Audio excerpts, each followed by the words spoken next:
Hey guys, my name is Raquel and welcome to my channel Out of the Past, where I talk about all things classic movies and books. And today I have a very special book haul, of course it's classic film related. This stack right here, it's 5 novels and 2 nonfiction books. So I'm going to share them with you today. First up, we have 2 novels by James M Kane. First is Double Indemnity, and I like this style of like a horizontal cover rather than a vertical cover. I think it's really cool. I already had and read The Postman Always Rings Twice, which comes in this style as well. I really loved this novel, and I loved seeing how different it was, the original source was from the actual movie. And of course, this is the great film noir starring John Garfield and Lana Turner. Actually, I was a special guest on a really cool podcast where we talked about this book, the movie, and also the remake of the original movie on Carl Sweeney's podcast, The Movie Palace, and author Sloane DeForest was a special guest with me, and that was a really great episode. I'll link it down below so you can listen to it. But that's not even really the point of this video, just shameless plug in there. So I really like this cover style, and I thought, wouldn't it be cool to get some more James M. Kane novels, read them, compare them, the original novel to the movie, and see what the differences are, and to get kind of this style too. So here is Double Indemnity. It's a very short book. It's actually only like 115 pages long, and there's nothing special about these other than the cover. There's no introduction. It's just the novel in this really nice paperback. And Double Indemnity, of course, is the great film noir. It's with Fred MacMurray and Barbara Stanwyck and Edward G. Robinson. I like The Postman Always Rings Twice better, but it's like Double Indemnity is still up there with one of my favorite films. And of course, Double Indemnity was one of the films that really broke basically paved the way for more film noirs to be made, including The Postman Always Rings Twice, because it set a precedent for content, because films at the time, especially in the 40s, were very censored due to the Hays Code. So this is a very important story in the history of basically film and filmmaking. So I really want to see how the novel compares to the movie. And then much different, like you could actually stack these 2 together with this one. They're about the same length. This is Mildred Pierce, also by James M. Kane. This is about 300 pages, so it's basically the same length as both The Postman Always Rings Twice and Double Indemnity. I absolutely adore this movie. Joan Crawford's like amazing comeback role. Anne Blythe in her like best performance of her career. She's just so good and so evil in that movie, and it's just got a great cast like Zachary Scott, Eve Arden. It's just a fantastic film noir, and it's also just a very interesting drama about like relationships and parenting and women working, and it's just one of my absolute favorites. So I definitely want to see how this compares and see what it was that they changed from the original novel to the movie. So if you want me to do a video on any of these books, let me know in the comments below. Oh, and just to add, these are actually published by Vintage Crime Black Lizard. So if you're interested in getting this particular edition of them. And next up from Vintage Books is The Lost Weekend by Charles Jackson. This one actually has an introduction by Blake Bailey, and I really love this drama starring Ray Milland, and he is an alcoholic, and it's basically going through the motions of a weekend where things start to escalate and get out of control. I have the Blu-ray edition from Kino Lorber, so I think it would be really interesting to read the novel and then watch the movie again and see how they compare. So there's that one. And then the next two books are Dashiell Hammett books, which I've actually never read a Dashiell Hammett book. I've read James M. Kane. I've read Raymond Chandler.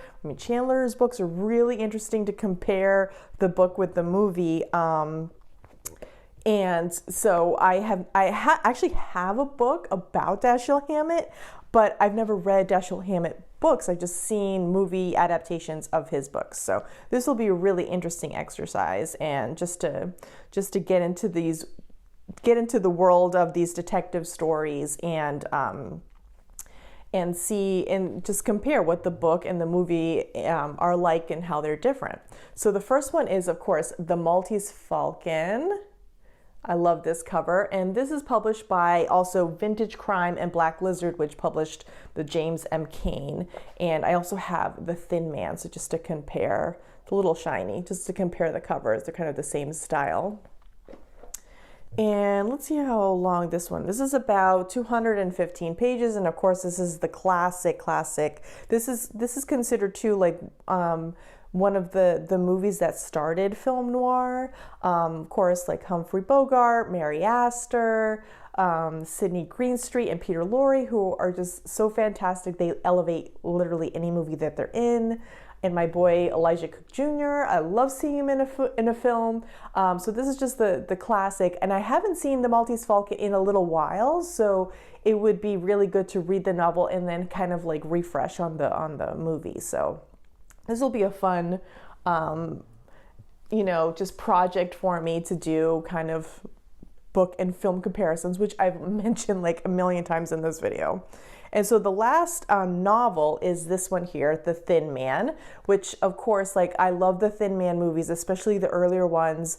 William Powell, Myrna Loy, they're so fantastic. And the first one was so popular that they ended up just making a series of them because they were so popular, even though like it kind of just comes to a conclusion.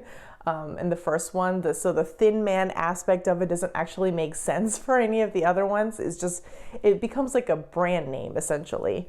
So I'm just really curious. These don't have anything special in them. They're just the novel. And let's see how long this one is. This one is almost exactly 200 pages. There's the back of it. So I'm really excited. I love these covers. I just like collecting books that have like similar covers. I have like a strange collection of movie covers on books. Sorry, I should know the term. I work in the book industry. Movie tie-in editions. I have a huge collection. Most people hate movie tie-in editions. I personally love them because of my love of books and movies that kind of meld together. But I also really like having covers that are kind of similar in a series. I have a copy of Raymond Chandler's The Big Sleep in this really kind of cool, almost Saul Bass design. And they're only published in the UK. I haven't been able to get the other books that were also Raymond Chandler novels, but if I can, I think it would be a really nice set to have. Okay, next up are the two nonfiction books. And here's the first one. It's Bright Boulevards, Bold Dreams, The Story of Black Hollywood by Donald Bogle. This one is about close to 400 pages long. It does have some black and white photography inside. If you don't know, Donald Bogle is the premier film historian in relation to African-American film history. I reviewed his excellent book, Hollywood Black, on this channel. I'll make sure I'll link it either above or below so you can check it out. It's really good. I've referenced many of his books for research, including this one, but I really want to get my hands on a copy. And at the front, at the cover, it says best-selling author of Dorothy Dandridge, which is his, I think maybe his best-known work is like, I want to say it's like 500 or 600 page biography on Dorothy Dandridge, and they're re-releasing it this year, maybe this month, maybe next month, and I really want to get my hands on a copy of that, so that's one of my future purchases. But in the meantime, I really like I really like his books. He's very thorough. He's also very blunt about, some of the really hard-hitting issues with how Black performers were treated over the years, which I think is really eye-opening. So he's a really great resource if you want to learn more about African-American film history. And then the last book is this one here, Sidney Lumet's Making Movies. I don't know too much about Sidney Lumet. 12 Angry Men and Failsafe are two of my top favorite movies. I love those. I love Network. I like many of his films. I just don't know very much about him as a filmmaker. And two people who participated in my summer reading challenge, including Nathan Jones, who has a channel here on YouTube, they raved about this book, saying that it was maybe like a little obsolete in terms of filmmaking because the technology has changed so much, but it's super informative. And it's basically a classic in terms of film history, which isn't really a thing in terms of the book world. A lot of memoirs, biographies, books by filmmakers or actors or actresses tend to go out of print. New books are written about them if they're not like written by them. So it's kind of a good thing if it stands the test of time, which this one seems to have done. So this will be interesting. It's a little over 200 pages and it's published by Vintage.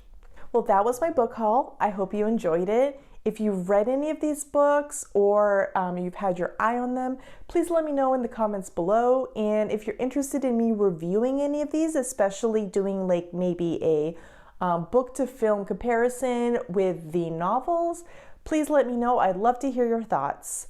Thank you for subscribing and for watching. Have a great day.